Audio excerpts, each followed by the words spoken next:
la la, yeah, boy. La la la, yeah, boy.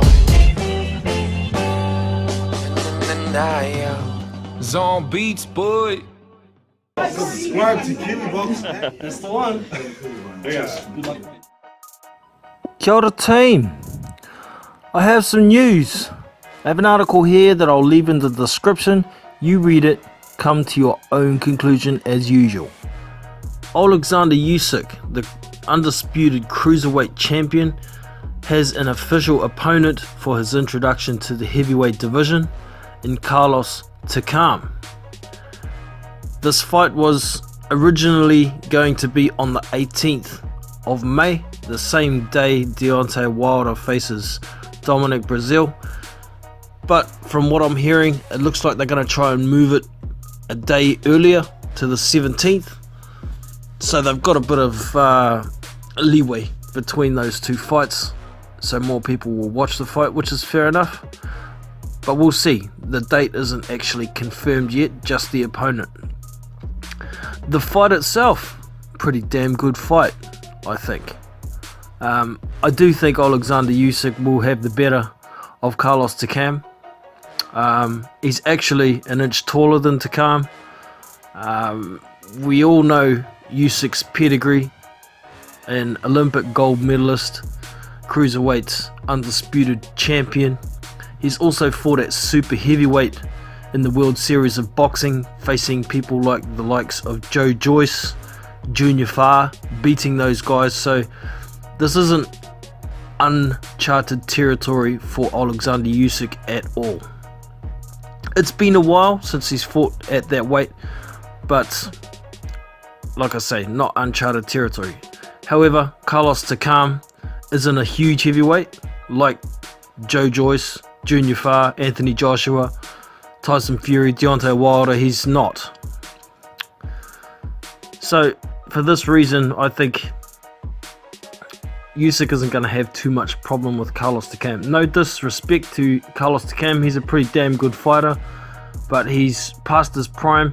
He's been beaten a few times now. His last fight was against Senad Gashi, which was a pretty decent fight. However, Gashi's a midget when it comes to heavyweights. He's only 6 foot and he's pretty rugged. He's not exactly a boxer, he's a scrapper. But Carlos Takam did pretty well and beat him. He's also 38 years old now, so he's getting pretty long in the tooth. So, you know, father time always wins in the end. But still, I think it'll be a good showcase of Olexander Usyk. Now, I'm interested to see what Usyk is going to look like at heavyweight, what he's going to weigh in. I don't think he's going to be any more than about 230 tops, but I think he'll probably be about 225, somewhere there.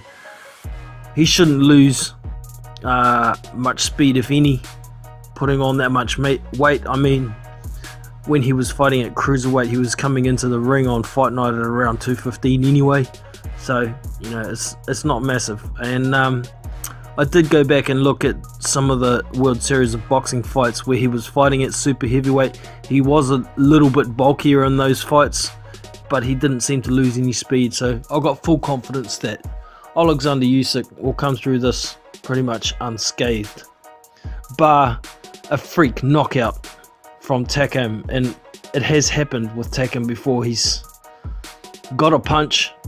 He doesn't always put everything on his punches, but if he can land a big overhand right, it could be lights out. Just not likely.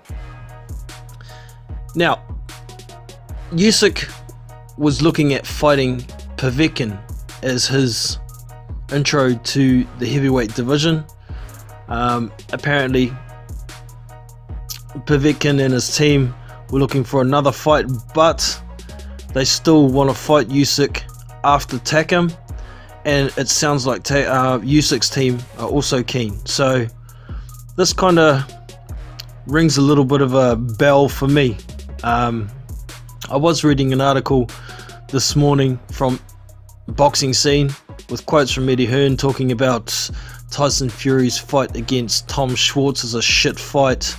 There's no point in him trying to fight an eliminator because Olexander Usyk is automatically the mandatory for the WBO. So I took exception to that because that is not the case. Olexander Usyk can apply to be the mandatory for the WBO, as he's the WBO super champion at cruiserweight, and when they move up a weight, that's what they're allowed to do. But if he doesn't make that request, he's not going to get it. But also, the WBO mandatory at heavyweight has to be fought by the end of September. So we've got this fight on May 18th or 17th, whichever it's going to be. And then another fight against Alexander Povetkin. What do we got? June, July, August, September, 4 months. I don't see Usyk being able to fight Povetkin and then train to fight Anthony Joshua or whoever's holding the WBO belt by the end of September. Apparently the deal is it has to be fought by the end of September, not the fight has to be made before the end of September. So this tells me Alexander Usyk isn't going to chase that mandatory position for the WBO. And this is a reason why Tyson Fury is trying to get into a position to become mandatory for the WBO possibly. At the very least, it's opening up his options. If he can't get the rematch against Deontay Wilder, he could possibly get the mandatory position for Anthony Joshua or Jarrell Miller, whoever wins that fight. So, interesting situation here, but good news really for the fight between Usyk and Takam. I like the fight.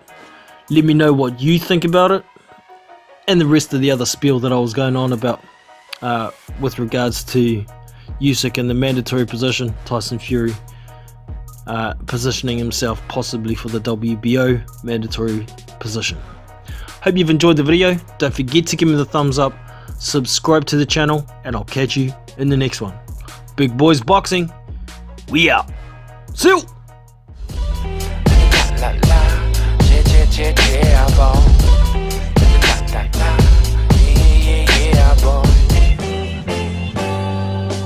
La la, yeah, boy. Zone beats, boy.